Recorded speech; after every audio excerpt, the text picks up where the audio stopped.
নারী, তোমাকে খুব ভালো করে মনে রাখতে হবে, পুরুষ কখনোই শুধুমাত্র দেহের পাগল হয় না। একটা পুরুষ যদি শুধুমাত্র দেহের পাগল হতো, তাহলে খুব কম টাকায় বাজারে এই দেহ কিনতে পাওয়া যায়। একটা পুরুষ কখনোই সারাদিন ঘোড়ার খাটনি খেটে ঘরে আসতো না শুধুমাত্র একটু মানসিক শান্তির জন্য। যদি পুরুষ শুধুমাত্র দেহেরই পাগল হতো, তাহলে পরিবারকে ভালো রাখার জন্য কখনোই দেশ ছেড়ে প্রবাসে গিয়ে অনিশ্চিত জীবন যাপন করতো না। তোমাকে বুঝতে হবে, একটা পুরুষ তোমার দায়িত্ব নিয়েছে মানে শুধুমাত্র সে তোমাকে ভালোবাসে বলেই তোমার কাছে আসে মানসিক শান্তির জন্য।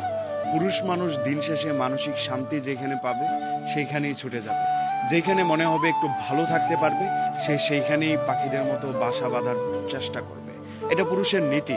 পুরুষরা সব সময় চায় তার আশপাশের মানুষ, তার প্রিয় মানুষ, তার পছন্দের মানুষ, তার অন্তর আত্মার মানুষ ভালো থাকুক, তার নিজের মানুষগুলো একটু হাসুক, খুশি নিয়ে বেঁচে থাকুক। এগুলোই চাই একটা পুরুষ দিন শেষে। শুধুমাত্র দেহের পাগল পুরুষ কখনোই ঘরে ফিরে না।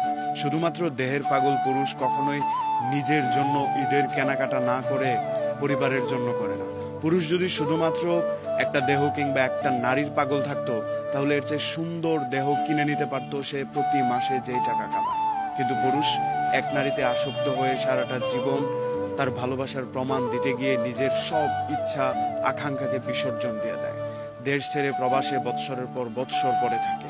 সে এইটা বোঝানোর চেষ্টা করে, আমি শত কষ্টের বিনিময় আমার পরিবারকে ভালো রাখতে চাই। আমার পরিবার হাসুক, আমার প্রিয় মানুষ ভালো থাকুক, আমার বাচ্চা কাচ্চা একটা সুস্থ পরিবেশে বেড়ে উঠুক, তাদের একটা নিশ্চিত ভবিষ্যৎ হোক। এগুলোর চিন্তা করেই পুরুষ তার নিজের শখ আহ্লাদ বিসর্জন দিয়ে সারাদিন ঘোড়ার খাটনি খাটে, কিংবা দেশ